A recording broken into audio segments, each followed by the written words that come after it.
Under a sullen silence, a writer rises.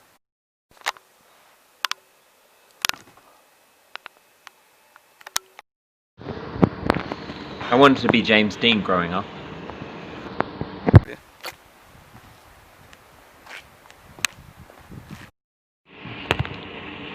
So, you can just do that. Yeah. I began writing when I was a teenager. I was a loner. I had no friends. I was really bored. So I read a lot. It got to the point where I could read War and Peace cover to cover in a couple of days. So I wrote my own stuff to help fill out the time.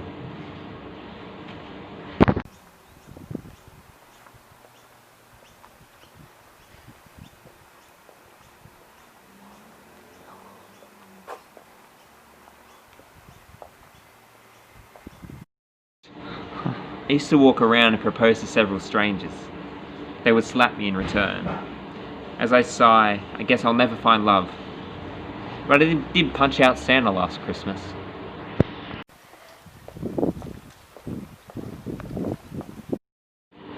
I've got many enemies in the industry.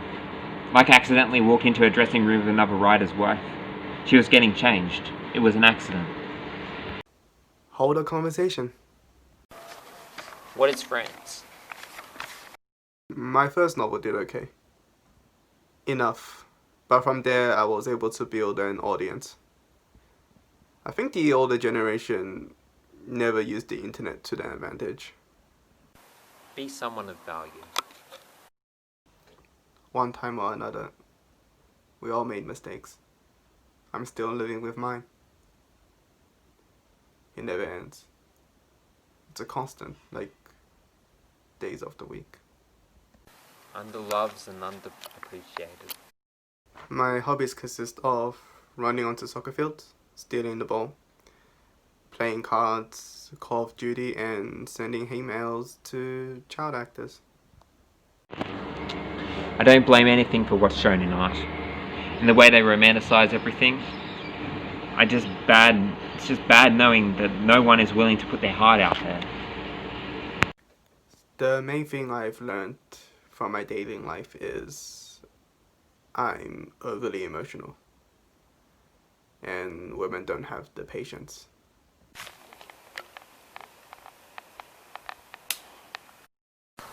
I remember I guess writing, or the act of it, is another way to articulate clarity with your own language. I joined the Illuminati because I wanted to kill my attachment to desire. It's alright, I meet DMX. I can't remember where I heard of them first, you know. I used to be in my conspiracy theories, all that jazz, but I didn't know much about the Marsos or Templars. There's another movie I saw. It was I want to meet Venus, the goddess of love. I've always wanted to be a writer, since day one. Really because I have nothing else to do. When I was unemployed, I just sat there watching.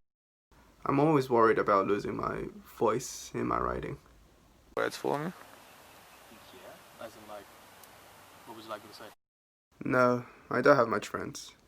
I keep to myself like a rejected introvert. I cannot tell what the future has installed, but I'm sure my anxiety will be with me.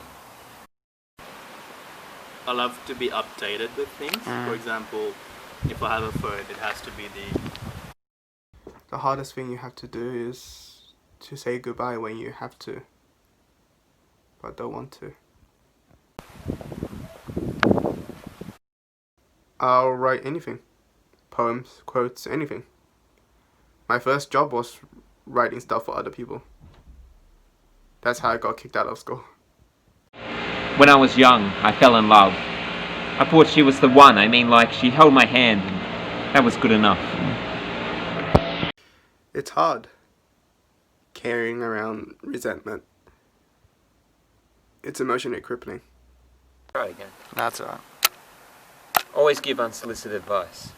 Give advice away, even if you're not asked to, or got told to stop. Most of all, if you find out a person's secrets, keep proof.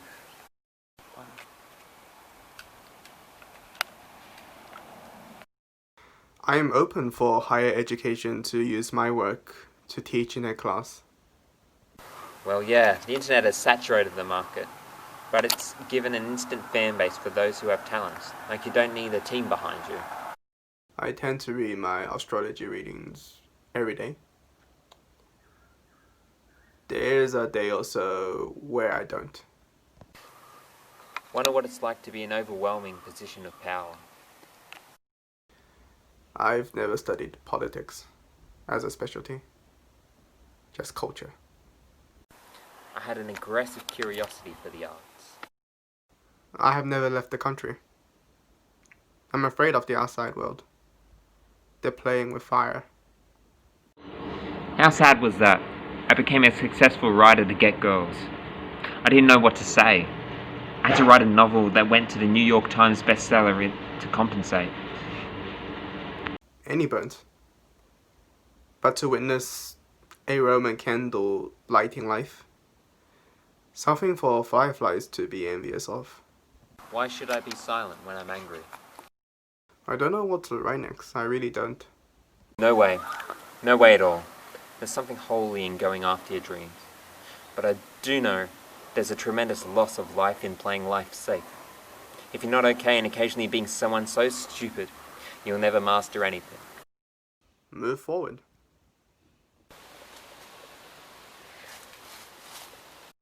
If you want to know the secrets of womanhood, get them to do your hair and men makeup.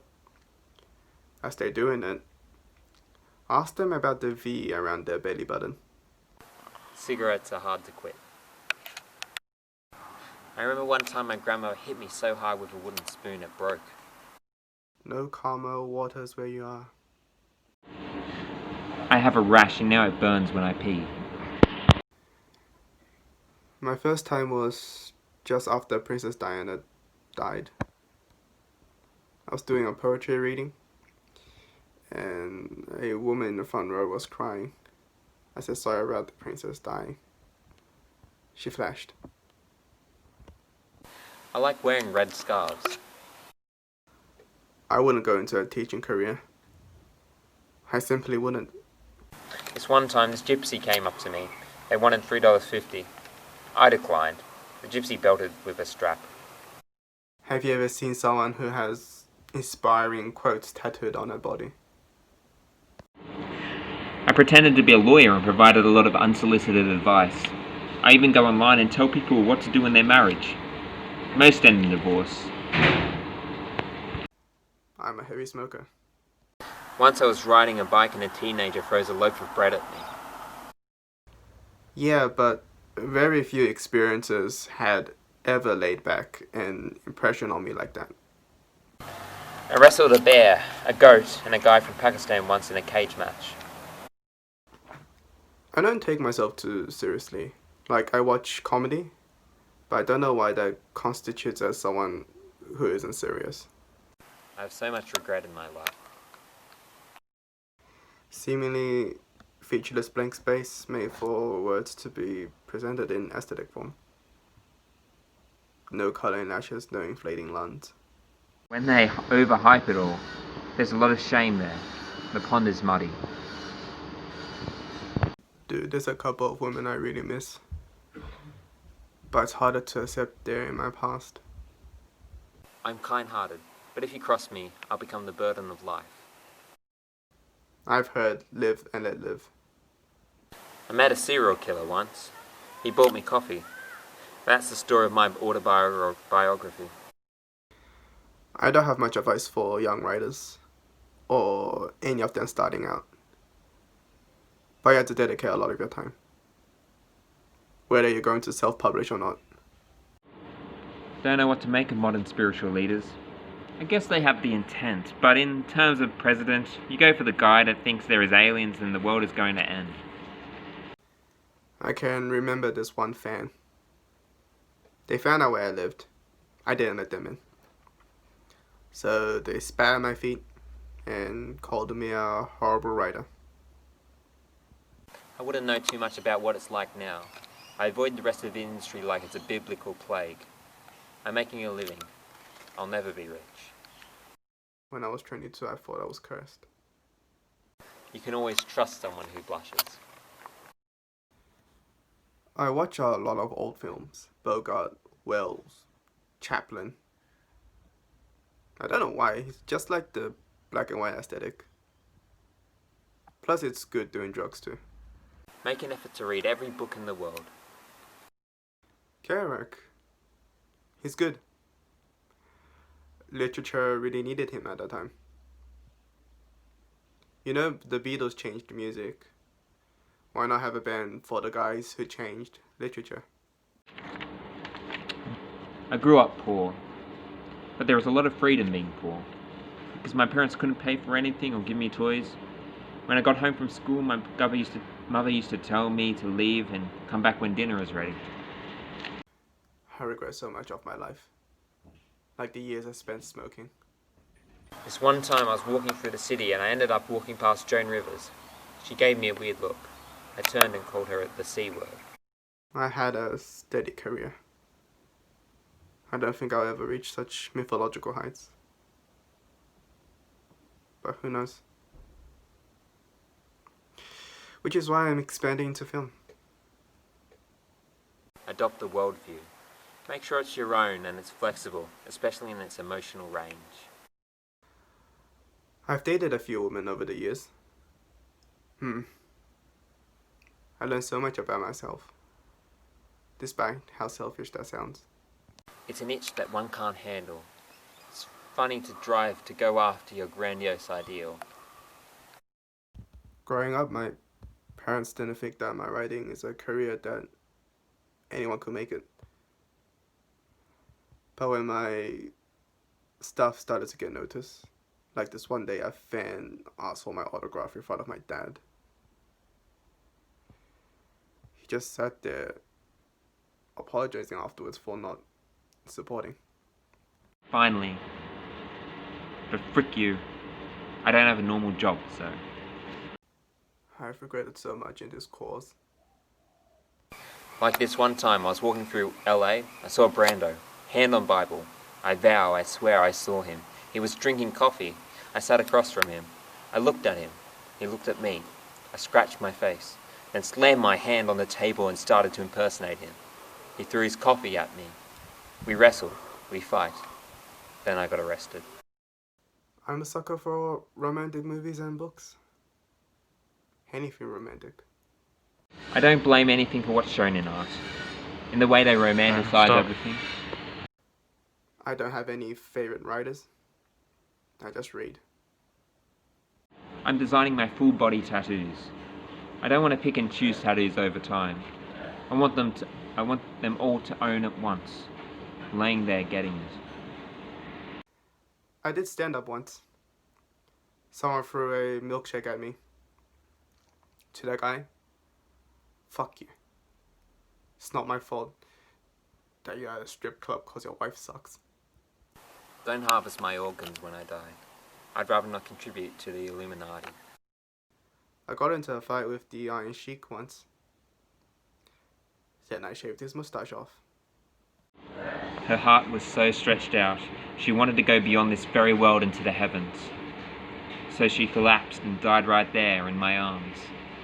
I dressed her after I washed her, left her body there on the bed and wanted her family to find her.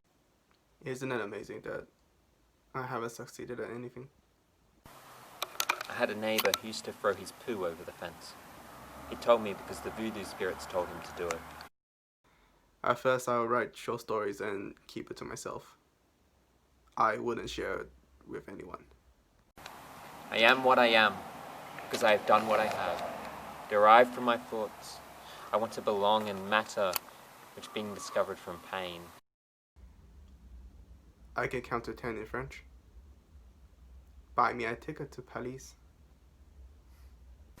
I mean, like, every woman wants these types of guy. They possess it like Beauty and the Beast, but they end up with someone like Peter Pan. I hated seeing you walk away after you said goodbye. You have fun as a follower, but make a lot of money selling their propaganda.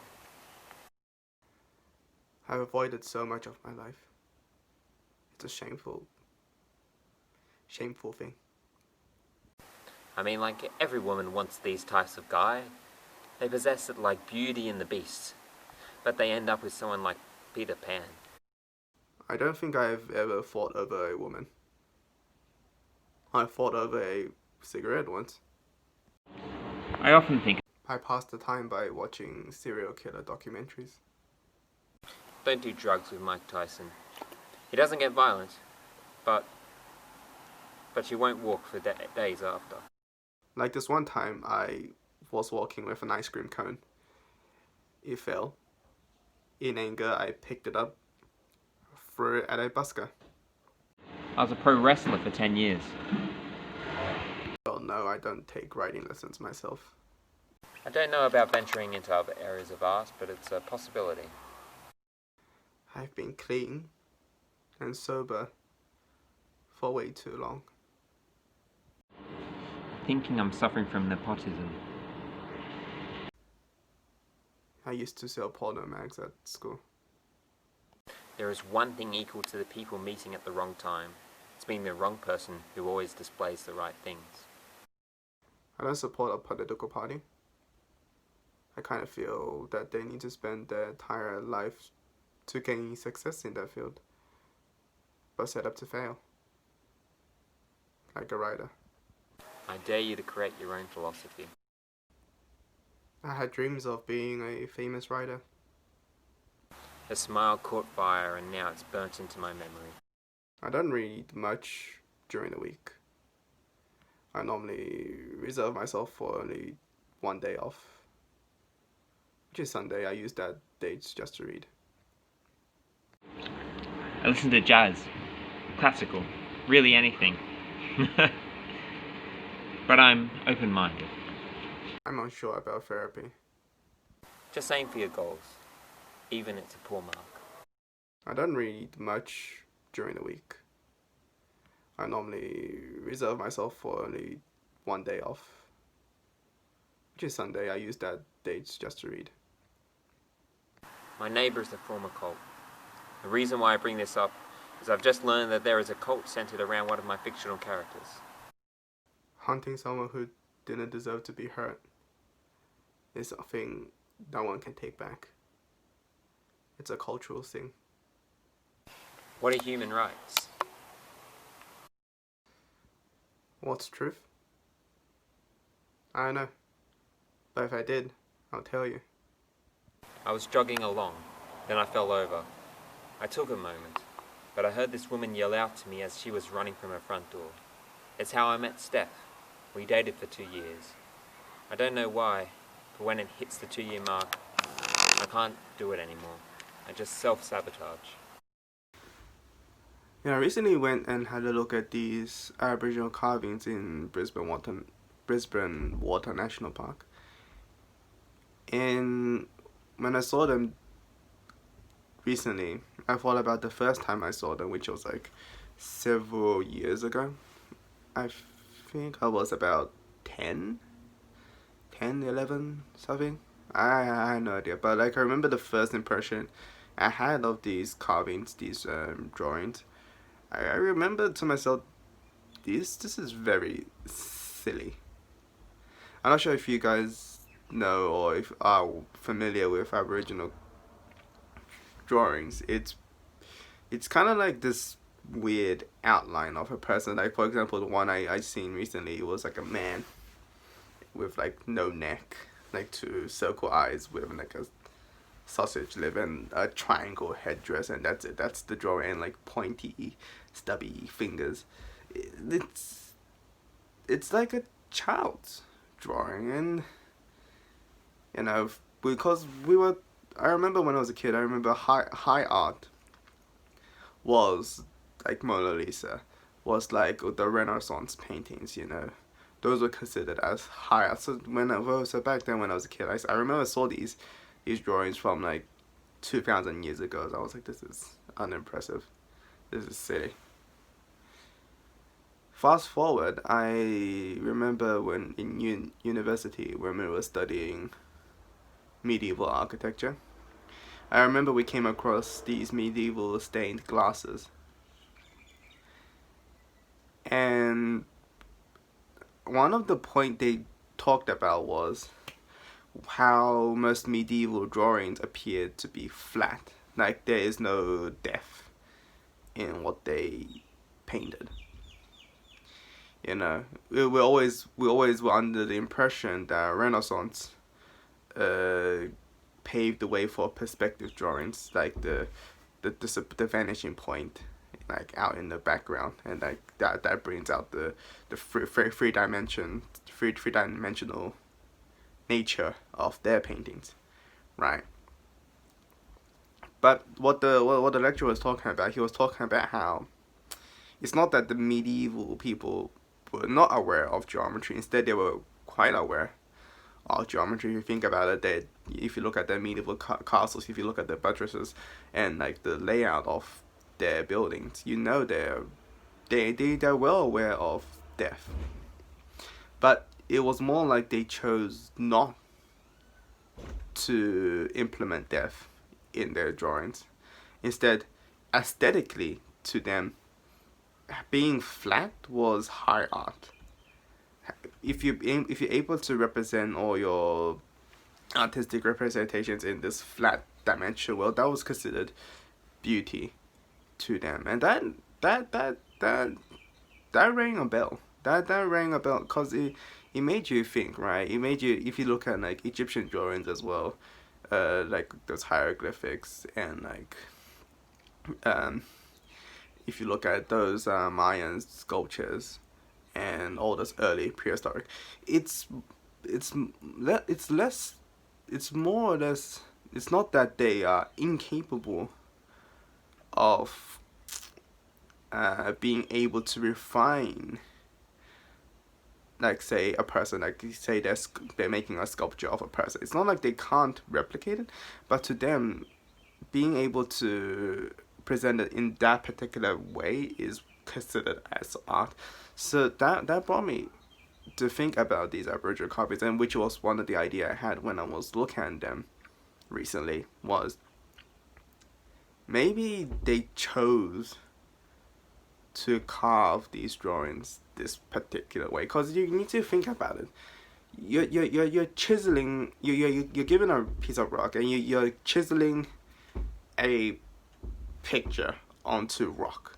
You're not gonna carve something you think that's pathetic, because the idea is you want to carve something so you can leave it behind for future generations, for them to admire and maybe even build upon. So it can't be something, you're not gonna, like, if I give you a pencil now, if I give you a chisel now, and I give you like a marble, go carve something on this piece of marble, I'll put it in a time capsule, and we'll open it up like 1,000 years later, and this is what we're gonna leave behind. You're not gonna sketch them like a stick figure unless there's a purpose to it. You're gonna sketch, you're gonna do something that you're gonna leave behind, something that carries meaning, or something about you and your current time, and something you want to tell, so the future knows about you. So I'm looking at, so now that you think about it, you look at these Aboriginal carvings, you get a completely new insight. I won't say I understand them, but I begin to appreciate simplicity. Right? It's almost as if what Picasso was trying to aim for, trying to go for the most simple representation of the world around them, right? Like abstraction, minimalism, cubism, right? Which kind of talks, I remember like another thing that came up was, I remember when we were looking at them, I remember it was with my Chinese relatives, they talked about how, another reason why they said this appears silly to them is how unsophisticated it is, right? There's no, no details, no like, no, like when they drew the eye, it was just a circle. There's like no, the tips, the eyelashes, the pupils. They'll talk about the lack of details, and that's why it's not appealing. I can see why that's something people will think when they judge art. That was like what kids will like. If you give them a Jackson Pollock painting, like let's say they don't know who Jackson Pollock is, right? You give them a Jackson Pollock painting, and then you give them, say, The Death of Socrates, like that big canvas, and you go to pick which one is more artistic. I bet most trained artists will pick the Death of Socrates because they recognize what's in the painting, right? They recognize their people, they recognize the clothing, they recognize the buildings. It's recognizable. You can gain a connection because you recognize what's in the painting. While you look at Jackson Pollock's, there's nothing there to recognize. Well, like, what is it? It's there's that detachment. Yet does that mean it's bad? You can't say that. Jackson Pollock's works are amazing. It's another form of expression.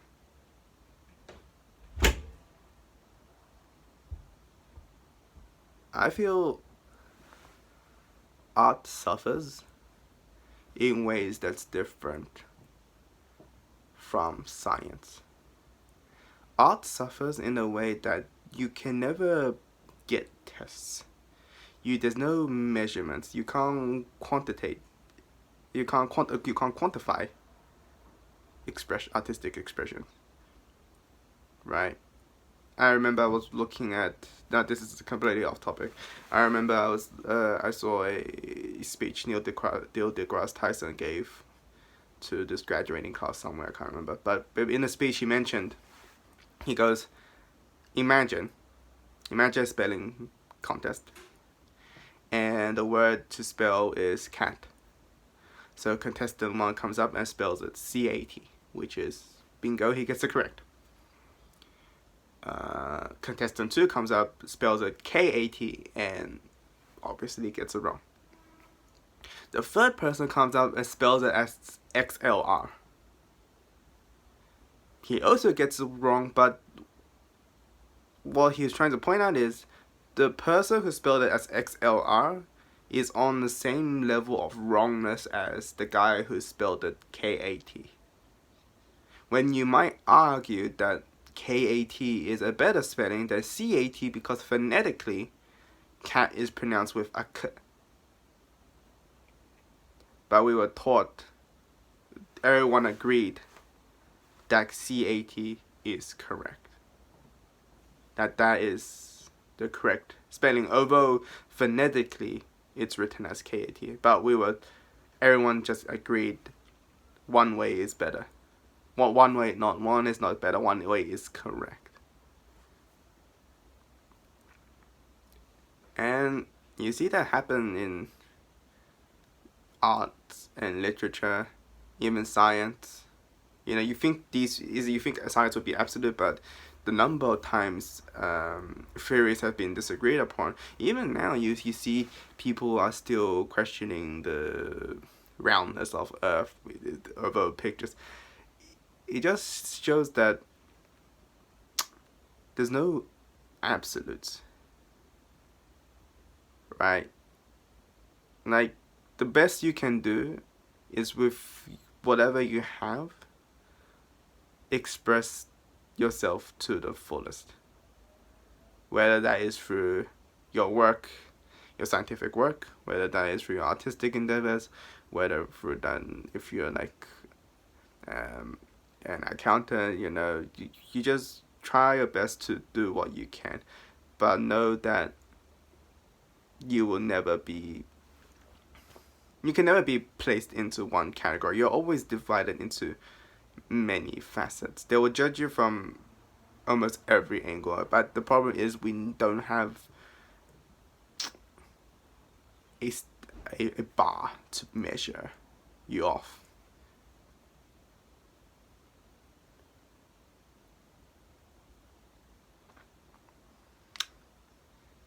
It's kind of frightening in a way, right?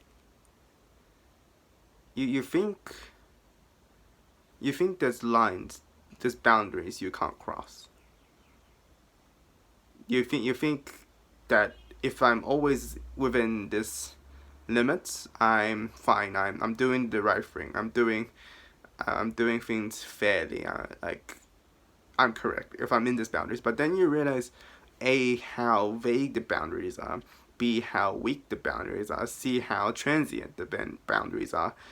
You look back in history. You look at how these boundaries keep changing. Whether if it's in art, like, oh, you remember the painting of Olympia, the nude, which shocked the world, right? I think it wasn't even allowed to be exhibited among other painters. It had to be in its own, like, almost like a pornographic section, because it's just everyone said, oh, it's just broken boundaries. And then now you look back at it, it's like, what boundaries did it break? It looks like something everyone paints.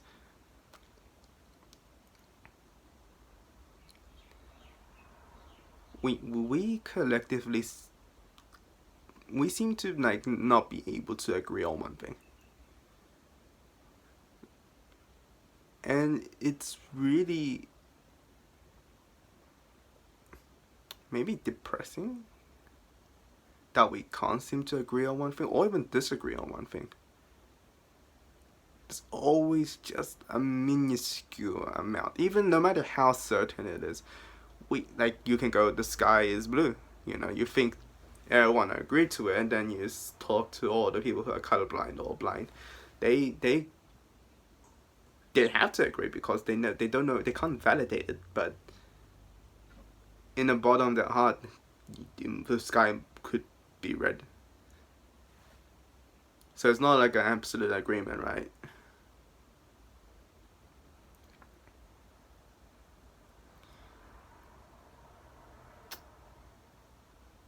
I'm trying to think of something we can all agree, and it can all agree, and I'm just thinking, isn't it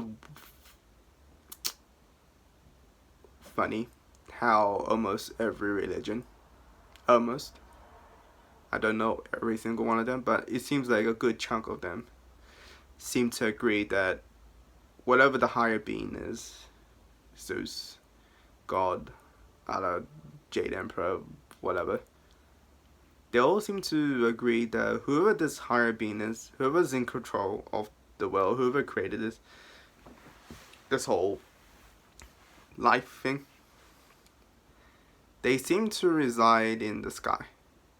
Like, heaven is always up, never down. Is it funny? How separately, like, we all seem to, like, if you look at the Aztecs, the Egyptian Ra, it's all in the sky.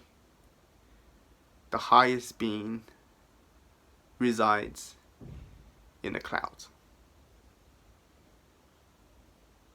That seems something like we can all agree. Like, we will all agree that if this world is created by a higher order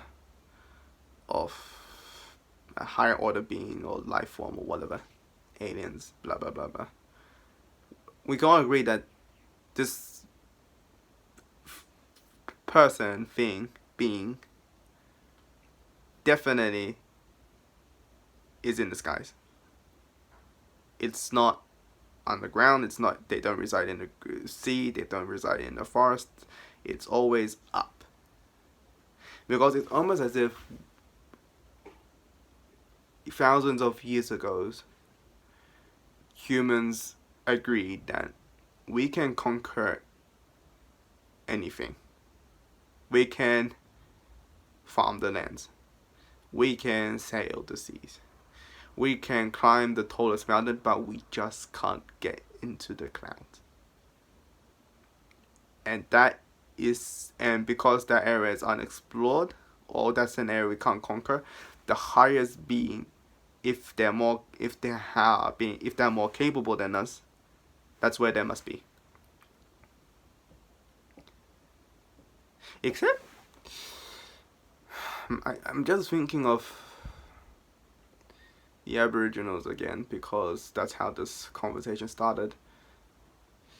I recall, I think their religious beliefs was that, okay, besides the rape serpent created everything, and that thing seems to live in the sky, I think their idea of creation is, it's another dimension. It's, if you're unfamiliar, it's called the dreaming. Those spiritual beings don't live in the sky. They exist in another.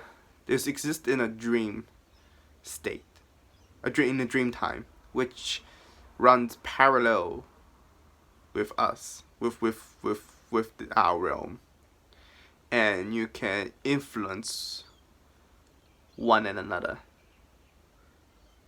Like, once you, like, our ancestors are now reside in a dream time, while spirits from the dreaming could affect current the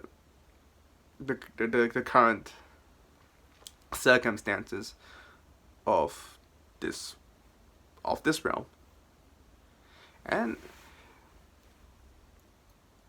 I'm not sure where I'm going with this. I'm kind of like, my head's out in the space, but maybe that will also give you a new insight into these carvings. If you think about it, if these carvings are done for some sacred purpose, could it be that we're trying to, like, almost carve a message into that world? Like, is that what they were thinking with these carvings? Because you need to know, like, nothing was left behind. We don't have any text. Everything about these carvings are passed on orally, and great job, we didn't preserve that well. So we don't have anything to work off except this is it. These are the carvings we were dealt with. What are they talking about? And apparently they should speak for itself. Like all great pieces of art or great pieces of work, it should be able to stand by itself and talk. So I really wonder, are we missing something? Like, even now, like, after all these years, like, knowing all of this, like, looking at art, studying art, looking at the visual techniques that goes behind creating these artworks, I still look back at these engravings and I still no idea what they're trying to tell me.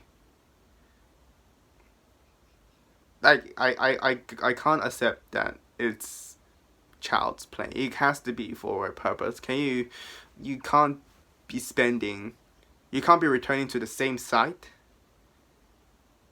and go, oh, this is just child's play. This is just, like, it's like seeing 50 years from, like, kind of, like, 100 years now, all these graffiti walls are preserved, and go, oh, this is what this generation is. This is how they create their pieces work. Like, in this like, they will use these cans, spray cans, and create artwork, which is completely false, right? Some of them are vandalism, just pure vandalism.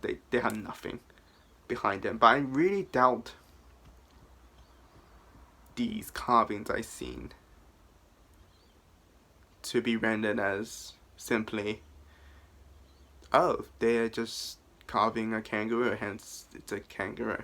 Oh, hey, this is a fish. That's why they carved the fish. That they just carving to mimic. No, I'm pretty sure there's something else going behind, or maybe nothing. It'll be quite disappointing to realize that all those efforts, all those years ago, our ancestors, what they left behind meant nothing.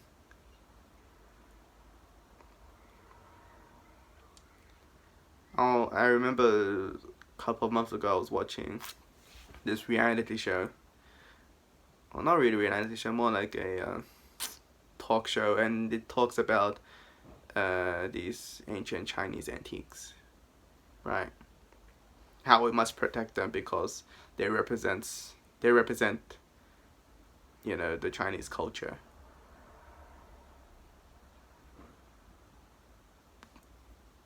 But to be really honest, if you show me any of them, like without telling me that what they're worth, I really have no idea. I remember one of them was called the stone drums, and it's just basically these eroded boulders, like small boulders, that has carvings on them. Like not even perfect, some of it, but due to heavy erosion, we lost some of the text. I won't just look and go, it's just a rock.